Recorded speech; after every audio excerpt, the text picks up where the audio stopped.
Nicolas calling the Audible as Peeze, Eagle, a little bit nervous about how we're back on air, but we're here. We got graphics. Yay! Wow. Mo, I'm gonna make you a little smaller. Your Yeah, head's too big here. Yeah, There we go. I was always most dangerous with the big head. Yeah, of course. So we're back. We're down to two more episodes, right? We have this and then one more next week, correct? Yeah. I mean, pretty much, yeah. And then you get a break from us until the new year. Well, you're gonna get a break from after today because you're not here next week, right? I'm not here for next Wednesday. I'm here for the episode. But I'm not Here for the episode. Yeah, I'm not here for the Wednesday games that we have for the finals. Oh, I don't care about Which, by the way, is a surprise for everyone. We haven't announced what we're doing yet for the finals. that. So, do you want to Calculated risk. let the people know? We don't know what we're doing. Okay. Is the plan. Oh, yes, that's true. Yeah. Because COVID is a bitch. That is all. Yeah, well, look, we're down to the final 2 weeks of the season. We're now in the knockout stages. Before we get into that quickly here, Eagle, any updates for the winter registration? It's officially closing this Friday when this episode is popped up, correct? Technically, it's already officially closed, but yeah, we're giving it a couple days and everything. So get your team in now. We know there's a few requests that are still pending, so we're going to be reviewing those and making the final adjustments. So if you do want to have a team, but you haven't registered yet, absolutely do so. If you are interested in putting in a team, but you don't have enough roster members yet, we also have a free agent combine coming up. So let us know that you're looking for guys so you can register, and then we can find you players to fill in the when rest is of your that roster. combine? I think it's a Sunday, question at mark? Lapierre, right? Yeah. You got offered. I got to confirm the exact date because I saw the email come in, but I haven't read it. Yeah. So anyway, just keep your eyes peeled for the combine at Hebert, I believe, in the coming week or weeks. And look, you got a few more days left if you're still on the fence to be a part of the winter 2022 extravaganza of FPF. And if you're like 6 or 7 players, just register your team. Find a couple players later, and you should be good to go. Yeah, and look, we're less than 31 days away from Jesus. winter 2022. Our schedule's gotten so truncated. We become like soccer players almost. Yeah. There's no break for us. Yeah. We just go. We just go. But look, we anyway, that's for the future. We'll have cool things for the winter season coming up. But for now, it is the Fall Cup, and we're wrapping up. We're in the final 2 weeks of the schedule. Peeze, we are at a point now where the end of the round games are done.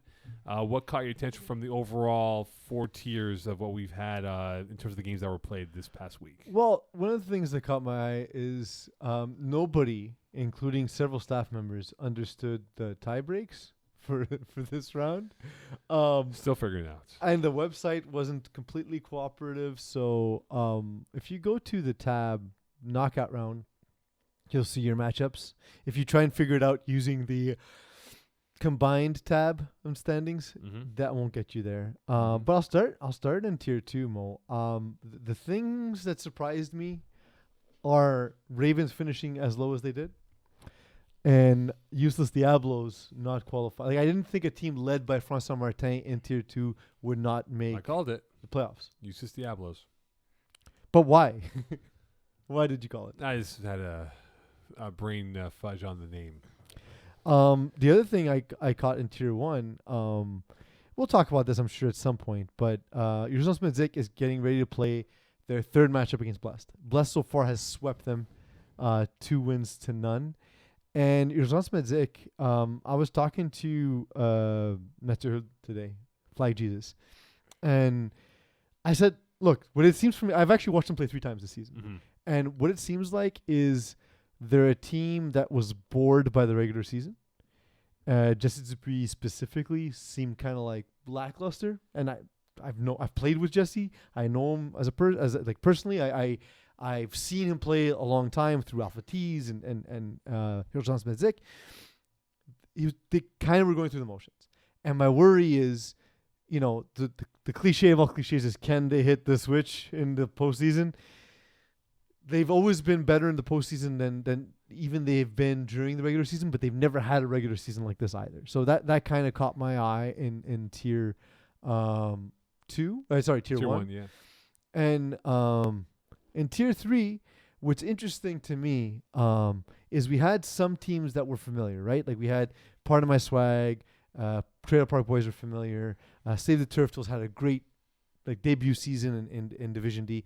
Yet look at the cash bracket free agent squad, warriors, save a horse, penetrators, all new teams. I was going to ask you the question, right? If you're FSU and Save the Turf Turtles, you miss out on the Money Bowl games by a whisker. Same record, 6-2. If we get the record up here, Eags, if you don't mind, please, for our lovely viewers who are watching this on their 8K screens.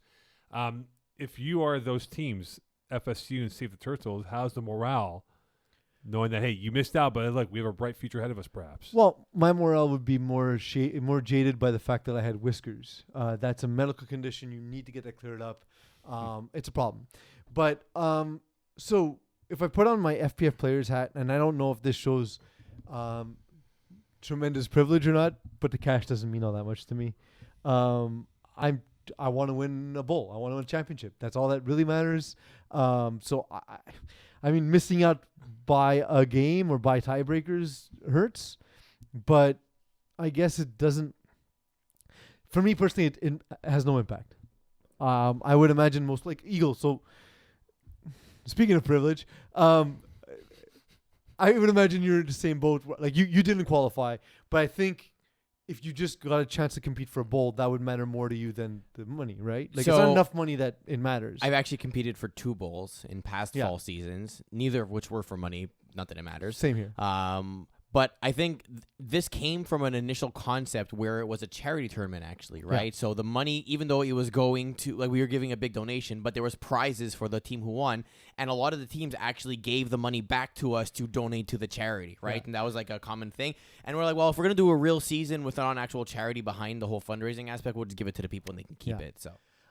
What's funny, I'm sure Eagle remembers this, and a few people might know this story, Mo. Mm-hmm. But one of the overnight tournaments, one of the charity tournaments, there was a team called the Union that was at the time a lot of FPF employees, myself, Eagle, Vince Nardone, Terry Tan, GM Clathris, like a lot of a lot of current and former FPF employees.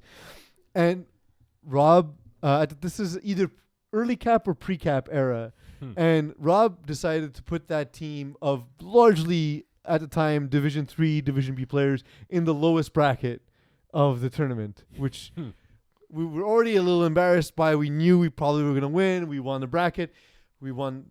We got this cash, and we said, okay, we donated back to the charity. And Rob said, no, at least buy raffle tickets. And we're like, okay, well, I guess the money's going to charity anyway. So we took the money, we split it evenly, and we all bought raffle tickets. Yeah. We then won all of the prizes because we were the only team to buy so many raffle tickets. And so not only we look bad because we looked like we lobbied to be in a lower bracket, which we didn't, and not only did we win the money, which we didn't take, but then we won all of the prizes in the raffle. So we look bad in 3 or 4 different ways, thanks to Rob Campana. Of course. One thing I want to touch upon before we get into the breakdown of the actual bowls themselves is the tiebreaker, because for most, like Tier 1, there's none. It doesn't really matter. Tier 3, it actually worked out well, and in co-ed, obviously not a big deal there. But Tier 2, I think there were like 8 teams all mixed at 2-2. And so one thing the website doesn't do well is tie breaks on, I'll call it, weird criteria, if that makes any sense. Mm-hmm. So according to this, teams 6 through 10 are all 4-4. But when you look at the actual bowl tab in terms of who's where, it won't match the exact same thing. So for example, Hot Sauce Sports is in the Consolation 2 bracket, essentially the Nick Arsenault-Hum item, versus where here they would be 7th. And this is because the FPF Cup has a specific tie break called the qualification round pool, in that if you made the upper bracket in the qualification round, that is a tie-break criteria in the qualification portion for the knockout round. So if Hot Sports, schedule 2 teams with the same record, if a team was in a higher qualification bracket, they automatically get the tiebreak. Exactly. So for Hot Sauce Sports, for example, they were in the lower bracket in the qualification round, so the bottom half, versus Tough Lungs and Bruins were in the top half. So when we look at the combined breakdown, Tough Lungs at 8 and Bruins at 10 actually beat all the other teams at 4-4 and shoot up essentially on top of Hot Sauce Sports, because KGPRO is also at the top of bracket. Yeah. So that's why these ones move around. I just want to let people know it is a little bit confusing. And if you're like, hey, why am I playing this team? That's the reason behind it. So what you're saying is those teams who are soft tops, but Hot Sauce Sports power bottom. Yeah, perhaps. You got to love those power bottoms. Yeah. Perhaps. The other thing to mention, I'm a little disappointed because the bowl names are still named after the players they're named after, whom are deserving. But we had a couple of FPF players pass. I thought we were focusing our efforts on naming the bowls after them, but I guess for the future. that'll happen next We'll figure it fall. out, Yeah, next time. So hopefully that'll be correct in the future. And we also have no bowl names in tier 3 or co-ed, which Yes, is we do. they're just not They're listed. not displaying right now, but No. they're there. All right, looking ahead now, Peeze. Yeah, give me a thing. In tier 2, when you look at the final 4 for the Money Bowl, that looks like it's a pretty. So let me ask you though, Final Mose, like Four. as an outsider, do you think that the money aspect matters as much to players, or is winning the championship the goal? Well, I think some guys won't mind this thing. Yeah, we got Christmas money. We can go buy. But some I imagine most stockings. teams just put it towards the next registration, right? Yeah, Especially if some you're coming back teams. with the same team. Or some captains mean, hey, what money? There's no money that we won. Hey, what do you mean? What are you talking about? What money? But like the 4 we have, the Reapers played the Thunder on Monday at Saint Laurent. That was a good game. It was a very feisty affair, chippy affair with the two teams. Ethnic against Arouche is also a game where Ethnic beat Arouche earlier this season. So there's a lot of storylines within the game here, and I just think for Chocolate Thunder, a team that's finesse. When the two toughest games they've had at Scorecap, which is against Arouche and Grim Reapers, both teams presented challenges of physicality, and honestly, like they're clutching and grabbing here. But you know how it is with these type of style of teams, right? There's an extra little shoulder shot towards the route. There's here and there. Yeah, and Gets them perhaps off the a dirty rusher in the case of Grim Reapers. Yeah, perhaps. But that's where I think, that kind of factors in for them as a strength, where for Chocolate Thunder, they didn't really get going until the second half. So I'm really fascinated by this Grim Reaper Thunder Part 2 because they'll play now for the second time in less than a week. And I'm curious to see what the Daewoo boys do from an adjustment perspective because they were one play away from perhaps having a tie than losing the game as he did. So I actually am very impressed by Grim Reapers. I don't like us, though. I mean, it's fine. I've talked to Dylan Daewoo now and again. I've known him a long time. He's got a strong arm, man. He can throw some passes that not a lot of guys in Tier 2 can throw. And now that Sean Submergent's back from injury, I'm not sure if it was Sean or Rory. One of them was injured. Rory's back. The team obviously is a lot more rounded out. So I think they do pose a specific set of issues for Chocolate Thunder. And it's a rematch of last week, which is always interesting because we get to see sort of what the two teams sort of showed each other in that game. They got to see what Joe Cano likes to do, and the defense of Green Reapers to me is the highlight. They're very good, very active defense, very physical defense. They're not happy they allowed 31 points. Yeah, good red zone defense. Absolutely. Because of their size and their reactiveness, and they're not happy they allowed that many points to Joe Cano. They allowed 31 points. So I think we're in for a lower scoring affair. I think 24 might be the higher score in the second time. Hold up on the preview, though. Yeah. We don't want to get too in-depth. I didn't say who. Yeah. I just said I think it'll be a lower scoring affair. Yeah, and I think for Arouche and Ethnic, I'm just curious to see how Arouche will adapt this time around because they didn't adjust at all in the first. Arouche doesn't really adapt. They play their style, and it's your job to find a way to beat them. Yeah, exactly. In Tier 1, with Mangoose and ECW, we thought they were the weakest of the 6 in that conference. We were right. Yeah, we were right, but are we disappointed by that? No. I think, to be honest, both teams showed more fight than I thought they would, And both teams kind of were in games we didn't expect. We saw ECW beat Blessed in the last game of the season for them. Mm-hmm. So I like the fight. I like how they challenge themselves. I like how they push themselves. But this is the Final Four we expected. The one thing we didn't expect is Johan Smith-Zick being the 14th. Yeah. And that's going to be fascinating, which we'll talk about in the preview here. Like co-ed, 3 of the 5 teams, Peeze, had at least 5 wins or more. Is that a sign that we're turning the corner, that we'll have more and more teams, or just the fact that the way it laid out for them that, yes, 60% of the league had 5 wins or more? I do hope we get more teams. The thing is, there's an imbalance in co-ed, and that's always been the case. Eagle, if you remember when you started playing FPF, there was 3 divisions, right? So essentially Lockdown in the first season was playing in what would be Division 3, right? The third best division in FPF. and obviously it was too strong for you guys to compete. It's the same. A lot of teams, for that matter, actually. Yeah, I'm using them as an example that I'm aware of. You know what I mean? Because that was a time where there just weren't as many teams, and we still see it to an extent in FPF because it's a very competitive league. But I think in winter we're going to see a more competitive co-ed in general because there's more teams. But I think we need to get to a point where we have 3 divisions in all seasons for there to be a difference. Because honestly, like the Rock really impressed me in terms of how good their defense got throughout the season, how adaptable Alex Laroche was as a play caller on defense, and the sect, like they have talent. It's just they're out of their depth. They're not an experienced FPF team, and again, you look at what they had on offense versus teams like Easy Fun with Jeremy White and his offense, and Kiss My End Zone with a lot of FPF experience, and Yin and Yang with Juno DeFazio's experience, and the ability to just pull Quasi go to the mall and have one of the best athletes in all of FPF playing in co-ed. You know what I mean? So it's it puts them a little out of their depth. All right, let's dive into the preview. We'll have Iggy Magnus joining us a bit later on here. We'll dive into this now. We'll go through the bowl matchups here, starting with the co-ed preview for the bowl games coming up. As we have listed right now, Easy Fun against The Rock, and of course, Kiss My End Zone against Yin and Yang. You can't talk about the Kiss My End Zone against Yin and Yang. We can talk about Easy Fun against The Rock. So tell me why Peeze The Rock can beat Easy Fun. So the one drawback that I think Jeremy White has in his game is he has a lack of patience at times. He's always looking for the kill shot. The defense is very adaptable. And if he takes them lightly, they're going to surprise him. It's going to have to be the defense, though. First of all, as a play caller, Caroline Menard, the quarterback of the Rock, excellent play caller, excellent decision maker.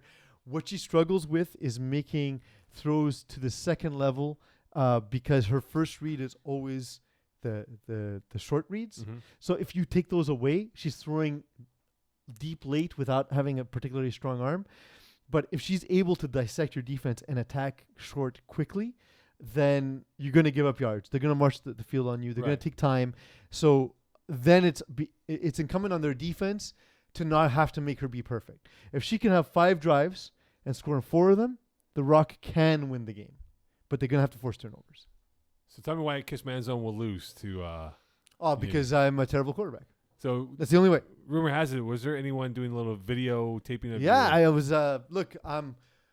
Luckily for Gino DeFazio, I'm very used to being on camera. Mo, as you know, I'm with you once a week, every day, every week. We do this show, so I'm used to being on camera. I hope you got my good side. Which let's stop. I only have good sides. So he filmed the game between us and Easy Fun. What's interesting though is, Gino, you know my playbook. And you know Jeremy's playbook. We all know each other. We all know what we do. It's a small division. There's not that much. There's not that much we can film hide. it from the top of the balcony or from the stands. I didn't actually notice. Alexi told me later. I believe it was from the stands. I would have thrown the football at him. I didn't know. With the way Jeremy and I were throwing that day, we both would have missed him. Right. So honestly, look. In all seriousness, Yin and Yang is immensely talented. Kiss My End Zone needs a good game from me to be able to compete because across the board, I think the Kiss My End Zone is the more talented team. Right. But the question mark is going to be at quarterback. Well, I think, look, Yin and Yang is one of those, how can I describe this, polarizing teams. Mm-hmm. I think they're very polarizing in the sense that Gino, I think, is a prisoner of his own mind. I really look, I wrote in my article about the roster construction and how gaming the system actually made them a worse team this season. That they could have just built the best possible roster and they would have been the best team in co-ed. Yeah, I just think that, he bamboozles himself one too many times. He just tries to outwit himself and then he gets caught in this web of like, oh man, we're screwed for the cap. And if they're going to beat your team, Peeze, they're going to have to force turnovers. And hopefully in that game film that they'll dissect for the next 25 hours straight. When he has film session in the morning and at nighttime. He's going to go 2 days for film session. No But practice. again, you know what I'm gonna do. Like Everybody knows what I'm gonna do. he's gonna look at your mannerisms. Like I run 5 plays. But you know what he's gonna do? He's gonna look at your mannerisms, see where your head points. Like, oh, like he points towards the left. He's gonna go towards his right, guys. Or he looks in straight ahead. He's gonna throw a deep ball to the corner. He's gonna see all your mannerisms, your body expression, what you do before snap. This guy's gonna go like all in on this. Like he might call Bill Belichick, you know, at the Patriots. Can you get the Patriots phone number for us, please? The head office, please. No. You don't mind. Just look at Even Manning can't get the Patriots front office, apparently. It's true.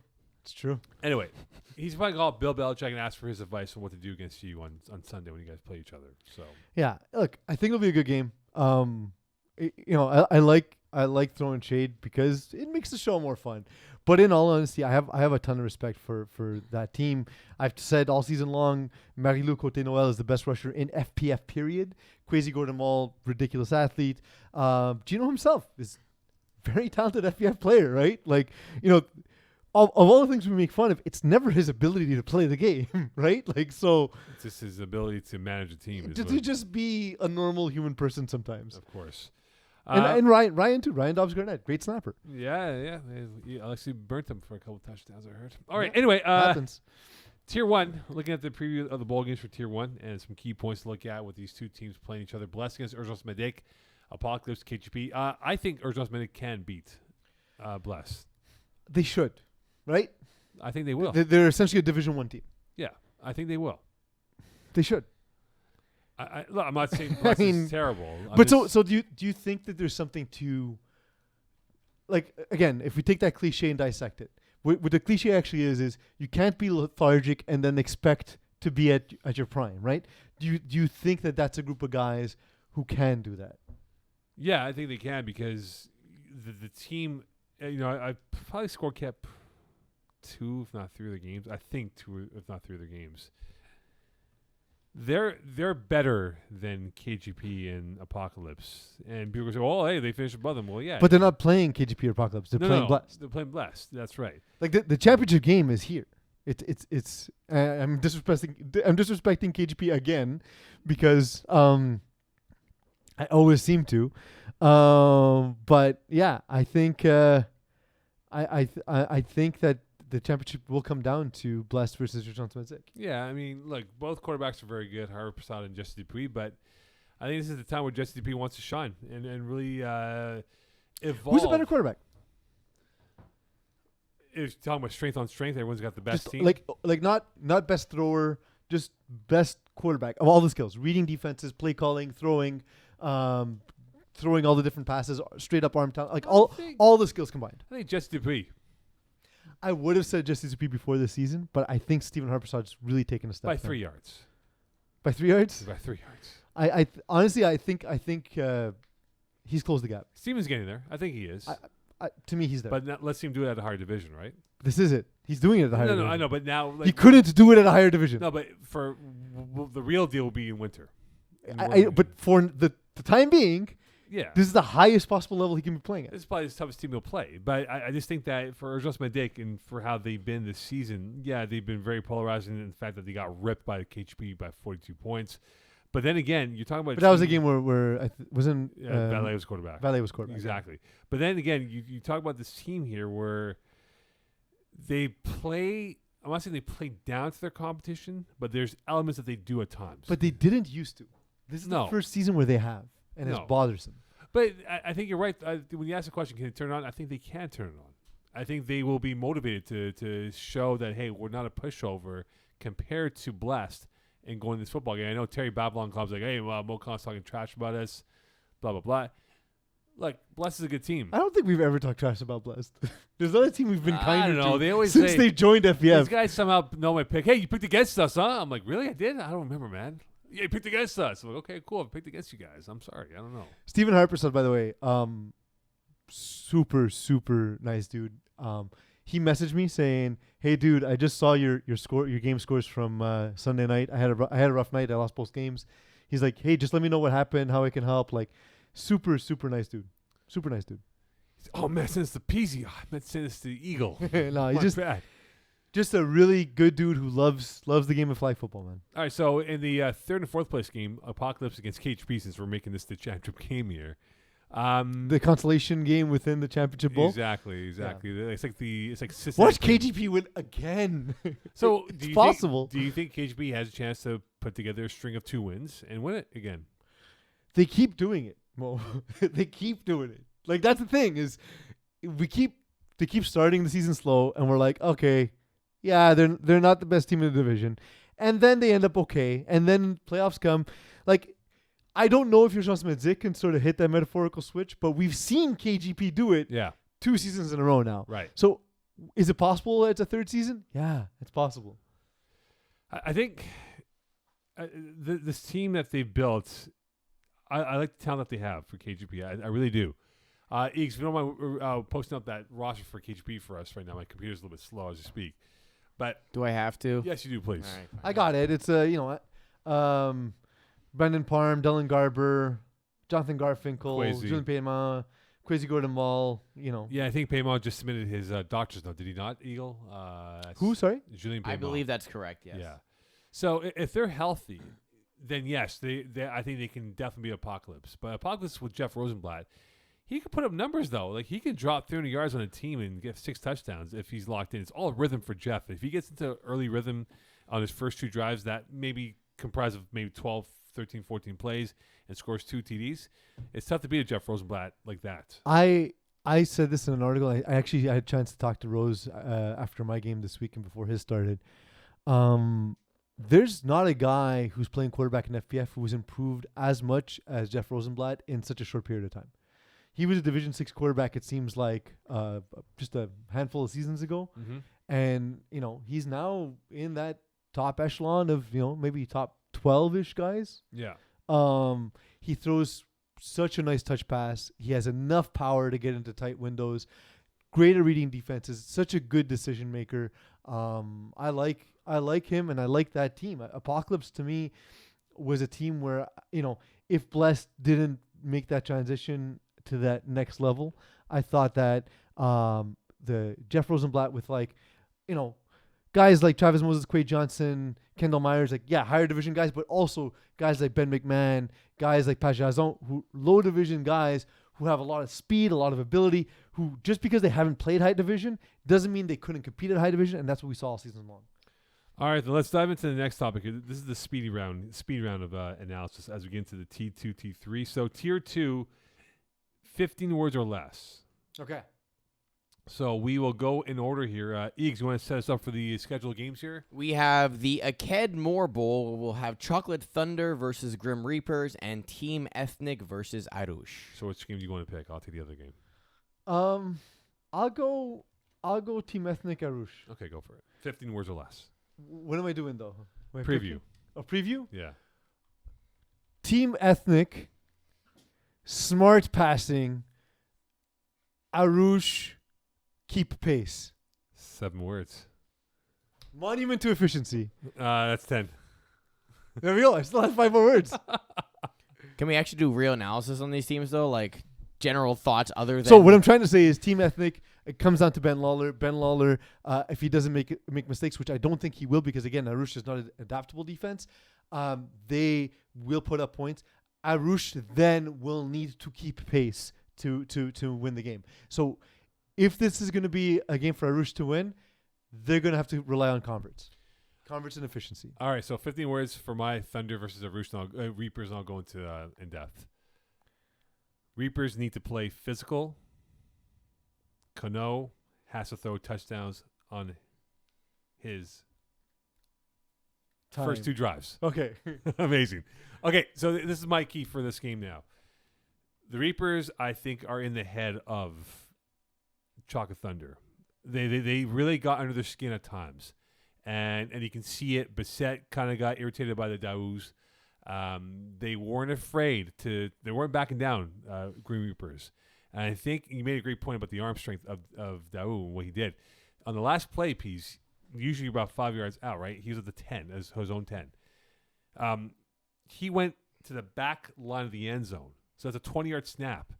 Just so he gives his players more time and more air on the throw. He had too much strength on the throw. It actually hit the ceiling and actually altered the pass trajectory and then ended up being short. But the point is I'm bringing up here for Arush is that for Grim Reapers in this game, if they can put together scores in the red zone, they had issues doing that in the red zone against them. If they can convert, it wouldn't surprise me to see the Reapers pull off the smash and grab and win this game against the Rouge.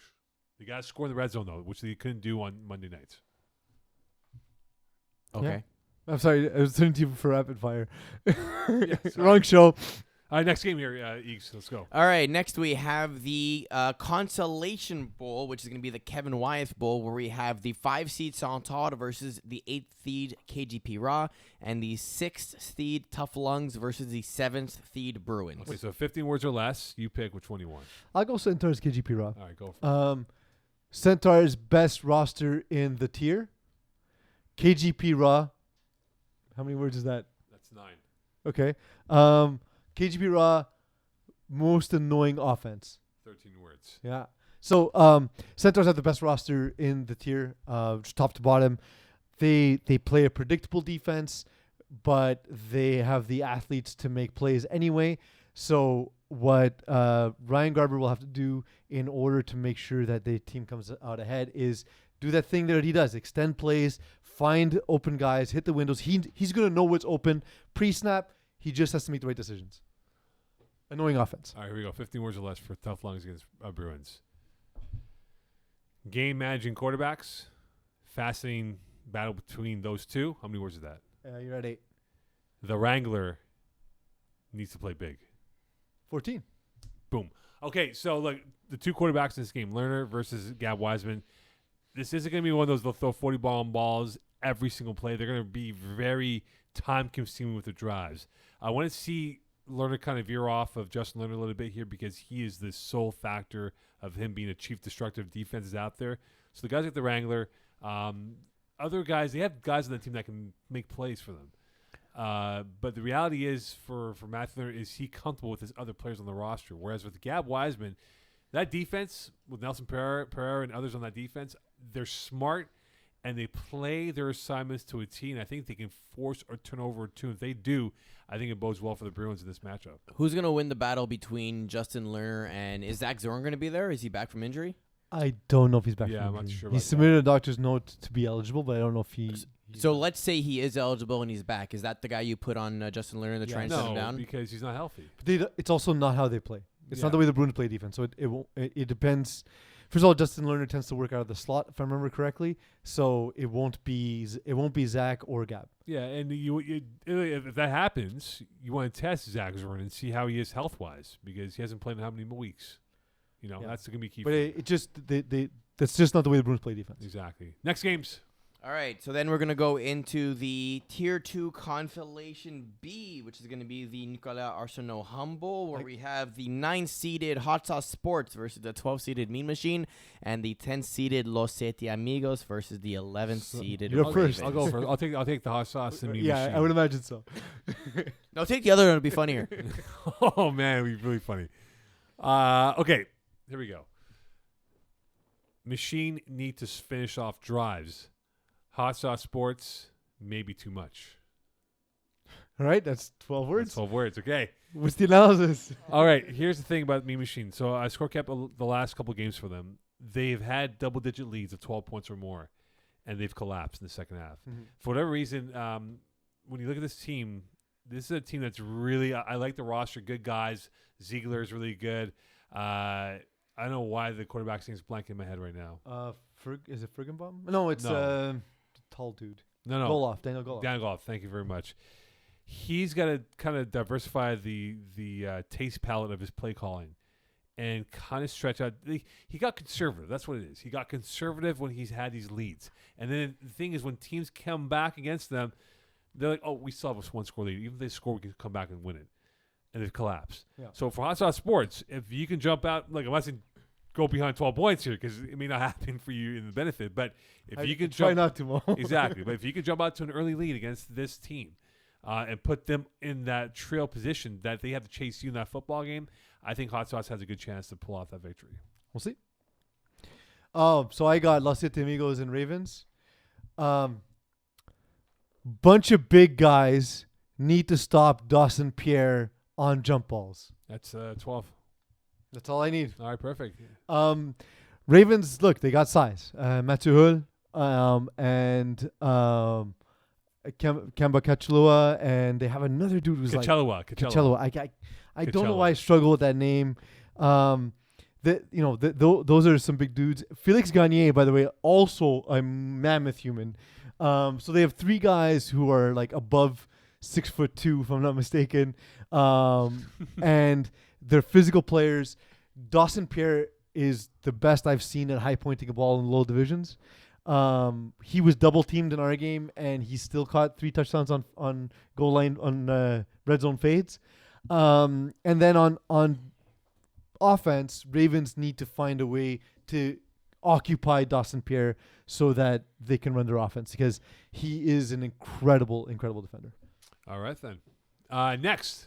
Now we move into Tier 3, the cash bracket, where we have the Carmine Pollice Bowl, the number 1 surprise free agent squad versus the number 4 Save a Horse, and the number 2 Warriors versus the number 3 Penetrators. So which one do you want to take here, Peeze? I'm going to go with free agent squad against Save a Horse. So I'll go first. What? Go for it.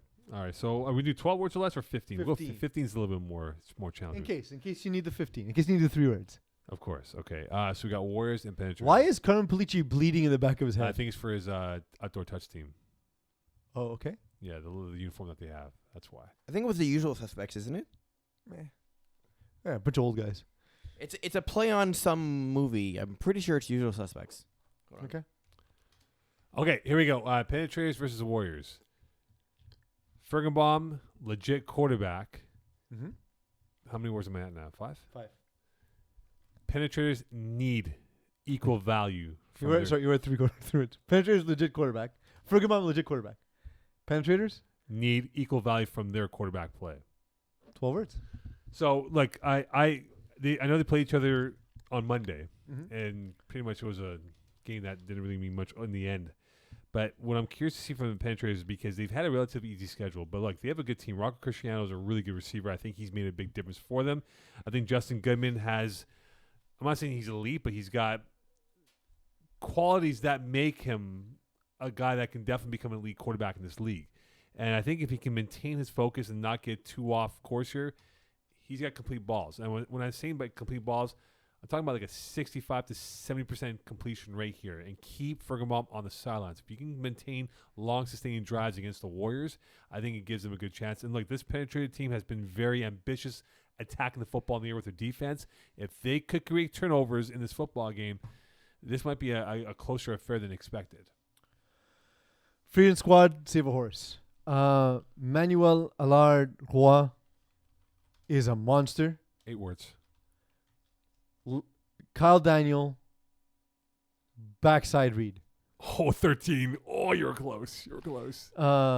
So essentially, the criticism I have about Save a Horse has been a couple things. One is the play calling is too simplistic, and Kyle Daniel trusts his arm too much and doesn't always, especially looking downfield, especially on crossing routes, you need to check the backside of your read against talented teams. That said, I don't know if free agent squad, I know they play a lot of man, so I expect that might not be as huge an issue. That said, they have a plethora of talent led by Manuel Larroy, who on offense in the 2 rounds basically put up 11 touchdowns, and he plays a role on defense too, being their leading interceptor as well. So he's just a freak athlete, which is always nice to have. Hey, Peeze, you notice my hands are really big? Seems that way. Yeah, look at my hands. Look fairly large. Yeah, I mean, it's a shame that the it's closer only they your are to the hands. camera, the bigger they are. That's true, huh? That's true. That's a good point. Look at that. Perspective. Mo doesn't have any. All right, next. All right, next we have the Tier 3 Consolation A Bowl, which is the Lapierre Bowl, where we have the number 5 FSU versus the number 8 2 Inches Gang. Please give me FSU. And number 6 Save the Turtles versus number 7 West Yard. All right, so I got the FSU 2-inch gangs. Okay. All right. FSU changing their name to False Kings. So FKU. Yeah. How many words is that? 5 words? FSU changing their name to False Kings. 7. 7. the gang, prolific offense. Okay, so here's my analogy right now. He's on the gang. The gang. The gang, because I know if I use the 3 words, I'm really at the borderline. Okay, so 2-inch gang, their offense, I've score kept their game. They played against Eagles lockdown not too long ago. Their offense can score points. Eagle made the point about Save a Horse maybe being a Div 3 team. I think 2-inch gang has potential not to be Div 3 team, but Div 4B, 5A, 5B range. Tylerston's really good. Chemistry is good. They throw on breaks, which is what you're supposed to do. So, and that's where I think the athletes in 2-inch gang can definitely be a problem for FSU. I don't know if the FSU has the depth of athletes to match up with these guys. And if this ends up being a high score in a game, it does not play to FSU's favor. FSU's got to really put a halt to this game and make it a clock-sapping drive and keeping their offense on the sidelines here. So that's why it's going to be a fascinating battle with these two teams. But if this is a high-scoring game, 2-inch gang is going to pull away. Just wait. Don't worry. This is fine. Just keep going. Okay. Keep going. Save the Turtles and the West Yard. West Yard are confusing. Vincent Chung needs to make a difference. Oh, that was close. You were 12. Yeah. I never know what to expect from the West Yard. There are times where I think they're going to be really good. There are times where I think they're going to... I mentioned Tyler Stern. He's actually quarterback of the West Yard. He's really good. He's a really good quarterback. He's really good at protecting the ball. He had issues in the qualification round. He took too many chances for my liking, and it was a difference in the second round. It's why they're not in one of the higher brackets. Right. As for Save the Turtles, Vincent Chung has to be that guy. He has to be the guy on offense making plays, on defense, the guy creating turnovers and making them pay. Okay. Next. And in the last bowl of Tier 3, we have the Theo Ojeaha Consolation B Bowl. And for this one, we have the 7th rounders as the 9th seed versus the Lionhearts at the 12th seed. And Trailer Park Boys at 10 versus Pardon My Swag at 11. I'll take Pardon My Swag and Trailer Park Boys. Go for it. Trailer Park Boys. Trailer Park Boys, you wasted 3 words on that. Okay, you got 12 more to go. Stay aggressive on D. 7. Frankie Scalzo, use your weapons. 12. Yeah. So Part of My Swag is a well-rounded team. They have a lot of talent. Whether it's guys like Craig Browning, even Emmanuel Brulé is not one of the guys who's more heralded, but he's a guy who makes plays. And of course, the more known members of the team, Brad Evans, Miles Kyler, Riley Pinecombe. These are all guys at Frankie Scalzo's beck and call. What it's gonna come down to is they need to get him to make mistakes because he's not an experienced quarterback, and that's where the Trailer Park Boys defense needs to stay aggressive in the flats, and we need to see them force turnovers, and a lot of that's gonna come down to Simon Poirier, the rusher for Trailer Park Boys. All right, here we go. 7th rounders, Lionhearts, right? Yeah. 7th rounders need to play better. That's 6, right? Mm-hmm. Lionhearts need to be Bravehearts. 12 words. That's pretty good. Okay, so 7th rounders, since that big one over Save a Horse, have been rather ordinary, very plain like chips. Not all chips are plain. Some have a zest of lime. They do, but in this case, they don't have the zest of lime in their run. And I just think now, I just don't know which 7th round team we get in this knockout game against the Lionhearts. I think for Lionhearts, they had a slow start out of the gates. Trying to readapt because they hadn't played in over a year as a team. They have a chance to really pull off a big victory over 7th rounders. I think 7th rounders are open for the kill shot. The question now for Lionhearts is, can they put together a consistent start to finish here and not fall behind by a score or two? If they do, they're not built to come back from a trail position. So There you go. All right, Eagle, what do we have next? All right, next we have another guest appearance from our favorite magnet of them all, Iggy. Iggy, you can say hi now. He is my favorite magnet. Hey, boys. Hey, Iggy, what's going on? Great to have you back. I figure you're going to bore us about why Post Malone will be an excellent 5-win team in the winter 2022 season. Unfortunately not. That won't be the case because I haven't put up a team for Post Malone, or probably won't even under that Bud Knight franchise. Martin? But Honey Martin will be back. Absolutely. Oh, exciting. You know, Peeze, the OG False Kings. It's true. I'm They're not, the originals. I'm not sure if you remember. You called us I do. the False Kings the very first time. So that's goes credit to my team. All right, Eggs, let's dive into it. Out of all of the tiers 1, 2, 3, and co-ed, which matchup really catches your eye going into these knockout games for the next week or so? Just one, Mo? I thought the script said one from each. Anyways, Go one from each. How's that? Go one from each. Yeah, one from each. There you go. Okay, fine. Oh, okay. So tier 1, Blessed against Urgence Medic.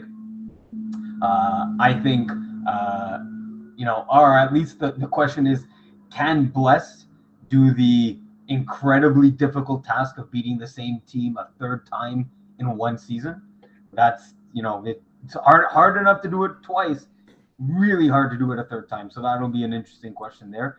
The first meeting was a 6-point margin of victory, but Urgence Medic had Marc-Antoine Vallée under center and not Jesse Dupuis.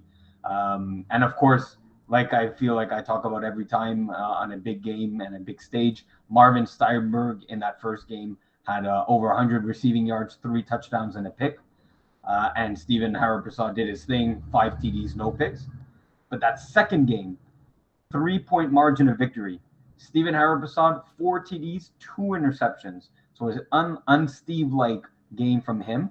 And on the opposite end, it wasn't Marvin Steinberg. It was Anthony Lapointe and I believe Emile Baudouin, both with over 90 receiving yards, 2 touchdowns for Lapointe, 1 touchdown for Baudouin. And no one on Blessed had more than 60 receiving yards. So the Blessed defense really adapted in that second game. So this third game, it's really a very interesting matchup. We're gonna probably do games of the game picks later, games of the week. I'll leave my pick for then, but it'll definitely be a tight scoring affair. Okay, we got to go through these games here, so we got to speed up the process in terms of tier 2, 3, and co-ed. Okay, fine. So faster. So fine. for tier 2, just faster. Either speak less or speak faster, or mix it up. Do one tier where you speak faster, one tier where you speak less. Slow. Channel your inner Okay. Georgia Livoyer. Yeah, faster. I don't know. Yeah, so I'll go faster. Okay, so tier 2, LSA versus Ravens. This matchup is a lot of speed in Alex Fafard, Justin Salabos, and Jeremy Ledoux, but lots of size as well. You know, the Dawson brothers or the brothers Dawson. I don't know, whichever way you want Brothers to say Pierre, it. perhaps. Oh, yes, brother. True. Brothers Pierre. Kama Kachiloa, Machuul, big bodies. I think the wild card there is Alex Fafard's rushing game. In a one-game elimination matchup, his 400 rushing yards and 72 average running yards per game is a wild card that I don't like playing with. So Ravens have to be careful for that. Tier 3, this might be the most interesting matchup of them all. It's free agent squad, the 8-0 free agent squad against the what do they go 5-2 save a horse. There was some bad blood in this regular season game. There were 3 objectionable penalty calls in one play, in one sequence. They were all called on the same play. The regular season matchup, it was a 30-6 thumping of free agent squad over Save a Horse after Save a Horse had put 172 points in just 4 games. They thought this FPF thing was easy. They got punched in the mouth when they met up with free agent squad. They get their chance at revenge. A really, really fun matchup. I can't wait to watch. I can see on your face. I can see the veins popping out of your forehead. It's Peeze. It's a 9 p.m. game after our 8 p.m. game. I'm staying in Lachine to watch this. See, people think I'm Peeze now. What? People think I'm Peeze. I think he was talking to me specifically. But even though I said I am veins. talking to Yeah, he just ignored you though. Yeah, he did. It's not that he thought you were me. He was just rude. Yeah, like the FSU guy think I'm Peeze. Hey, Petey. Petey. I can't call me Petey, man. That's amazing. That's your new name, oh, Petey. All right, next. Yeah, and then co-ed. Not too much I'm going to say about co-ed because I think the game of the week for the playoffs is the Kiss My End Zone Yin and Yang. Is it the greatest rivalry in co-ed? I don't know. Maybe it's up there with the Power Rangers and the Third Down for What. but that's even if it's not the greatest rivalry, I think Peeze will agree. It's just a fun to be part of that game and part of that rivalry. Yeah, it's fun to be hated. Let's just leave it at that. Exactly. That's all I have to say. All right then. Iggy, I have a very important question for you. Did I sabotage you guys enough and give the community money out of Rob's pocket? No, not you. It was more Mo and Peeze. Actually, no. It was a team effort. Yeah. I also always chose against our picks on Instagram to help leverage the community. Oh, wait a minute. I was allowed to vote on the Instagram vote? Or what's going on here? Oh, I did. I voted every time. I did too also. But I voted against our picks at all times. Of course. So that way, if we lost, the community was stronger. Exactly. So are we to blame for the FPF coffers being a little bit light now? No, not really. One vote out of about 200 wasn't the end of the world. So Eagle had a greater influence, one out of 5. One team before we get to picks of the week here. One team that you're going to say they're going to choke in their game and completely fall apart. I don't know about choke, but I think KGP Raw has a tough matchup against Les Centaures. All right, so they'll choke. Got it. All right, perfect. Here we go. No, we're not doing games of the week yet. We have to figure out who just won the prizes, which is why I segued to that. Oh, Mo. right. Get with the script. Yes. The script's not even seeing that. Okay, here we go. So here's what we've done. Iggy, you want to generally explain what's going on right here? What the hell? Yeah, Do you know what's going on right here? Yeah. Why are we in heaven? Why are we in heaven? Okay, so essentially, Iggy has compiled everyone who's eligible for winning 2 $50 credits to your upcoming season based on people who voted in our polls, and the community has won. So $100 comes out of Rabwal to 2 different people. I'm not listening to you because our background is heaven. I know. There are. I feel like are Mo and I in a dating commercial? Yes, there are 70 people who are Life. eligible. So I have them in Excel here, 2 to 71. So we're gonna hit RNG random number generator on Google, and then we're gonna go find that person, and they are winning essentially. We'll message them, and we'll do that twice. So 2 people are gonna get the prize here. Iggy, did I explain that right? Perfect. Yeah, exactly. Yeah, you got it. All right, so person number 1 is going to be number 14, and that's going to be Raphael Beauchamp des Bois. Congratulations. Perfect. I knew it. $50 credit to apply to your next 13. season. Oh, my God. And our next person... Yeah. Our next person is going to be number 50, and for that one... I have 50. That's going to be...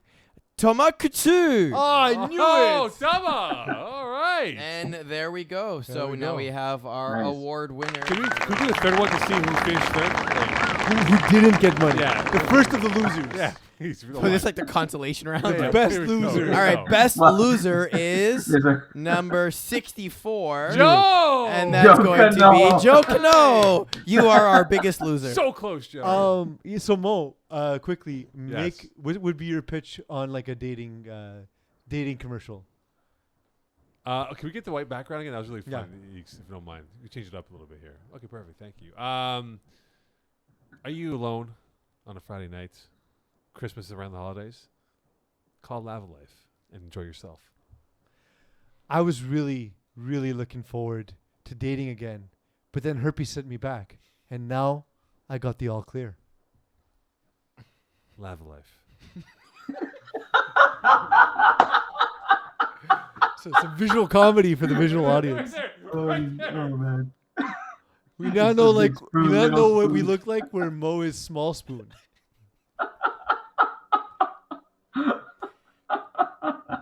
Oh, this is great. Oh. All right, let's get into our games of the week. Iggy, you're going to join us for this? Can you put this back in that small spoon as we make the picks? No. Yeah, here we go. No, I actually have to see the screen. Like, okay, hold on. Come on. I know it's unfortunate, but that's how it works. All right, let's get going. This is going to be... We have one more games of the week next week, and then we're done. But let's have some fun with this one as well. All right, here we go. So we're going to start with Tier 1. Blessed versus Urgence Medic. Blessed. Iggy? Blessed. All right. And our other game is going to be KGP versus The Apocalypse. KGP. KGP. The Apocalypse. I don't know why we have an ECW Mangoose game next week. I will talk to Rob. Easy W. Nope, no, we're not doing that game. Nope, that doesn't I count. figured We're anyway. going tier 2. Hot Sauce Sports versus Mean Machine. Can't pick it. Hot Sauce Sports by 50. Hot sauce. Where's the music? It's here. It's here. You don't hear it on You can Facebook. hear it. Oh Yeah. crap. Oh damn. Hot Sauce Sports. It's supposed to be quick, Iggy. Yeah. Oh, damn. Yeah, I'm going. Los Siete Amigos Ravens. Ravens. Ravens. Ravens. Saltard KGP Raw. KGB. Santar. Chocolate Thunder Grim Reapers. Chocolate Thunder. Reapers. Thunder. 2 games in a row. Tough Lungs Bruins. Lungs. Tough lungs. Ooh, I'm going Bruins. Team Ethnic Arush. Ethnic. Ethnic. Yeah, good matchup. Fun Team one. Ethnic squeeze it out. Tier 3. Pardon My Swag Trailer Park Boys. PMS. PMS. Going PMS because Trailer Park Boys eliminated me, so. The hell with them. 7th Rounders Lionhearts. 7th rounders. Yeah, I go with Lionhearts. Oh, wow, okay. I'm going with the 7th rounders. Free Agent Squad Save a Horse. Free Agent Squad. Free agent squad. Going against you guys, save a horse. FSU 2 Inches Gang. 2 Inches Gang. 2 inches gang. Yeah, 2 inches, gang. Warriors Penetrators. Warriors. Warriors. You guys came around. The West Yard Save the Turftles. Turftles. Turtles, yeah. Yeah, save the Turtles. And then Coed Easy Fun versus The Rock. Easy fun. Easy fun, unfortunately. Easy fun. And our last game, Kiss My End Zone versus Yin and Yang. Kiss my end zone. Can't pick it. Kiss my end zone by 50. Same, can't pick it. But kiss my end zone by 50. Yeah, by 49. All right. You're very conservative. All right. Iggy, thank you so much. See you next week. One more show to go. You can stay on if you want. A reminder, winter registration is still going on for a few more days. By the time this is posted up live, there'll be, 2 more days left?